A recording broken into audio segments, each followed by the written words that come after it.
Choco, ayan, konting review na lang. My Choco, meron na siyang complete phyto-energizer. Higit sa lahat, meron din siyang DHA, Docosa Hexanoic Acid. Ang gagaling nyo. So, ito yung pwedeng hot, pwedeng cold, pwede mong i-shake. Yung iba nilalagay ng yellow, sinishake, biniblender, nilalagay dito, tapos sinaserve. Lalo na pag summer, masarap inumin, pambata. Ano nagagawa next? Bukod doon sa nagagawa ng complete phyto-energizer, chocolate itself. Kaya nga yung babae, minsan, pag binigyan mo yung chocolate, nawawala yung galit. Kaya nga di ba sabi nila, better than chocolate. May mga ganong terminologies. Kasi may kakaibang feeling kapag kumakain ka ng chocolate. May kakaibang feeling, mamaya di-discuss ko. Kasi yung cocoa plant, which is the origin ng chocolates, lahat ng chocolates yan, made with dark, premium, white chocolate galing sa cocoa plant, may antioxidant din, which we call flavonoids. May naturally occurring antioxidant yung cocoa plant.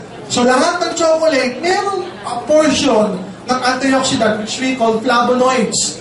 Next, ang chocolate, by the way, it can decrease the risk of heart attack by 50%. Sipin nyo, chocolate pa lang yan, cocoa pa lang yan, 50%, it lowers the blood pressure. What else? It prevents the oxidation ng bad cholesterol ng LDL. Ayan, it prevents platelet clumping. Ano ba? Anti-inflammatory effect din, parang DHA. What else? Improve arterial blood flow. Pakita mo na. Enhances action of neurotransmitter like serotonin. Ayan. Help regulate mood and sleep. May effect siya sa mga neurotransmitters o mga messengers sa utak natin. Kaya pag may kumakain ng chocolate, may good feeling. Parang kang inaantok na masarap matulog, parang gumaganda yung pakiramdam mo. The good thing with our product, na My Choco, meron pa siyang DHA na nagsisynergize with that action. Meron pang complete that's synergized with this action.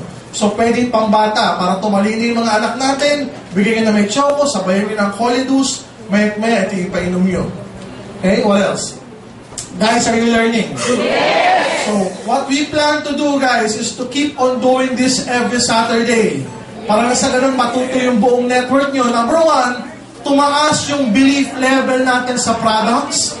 So, we ourselves can take our product, yung buong pamilya natin, ito yung iinumin, at ito rin yung i-aalok natin sa mga kaibigan ng pamilya natin. Are you learning, guys? Yes!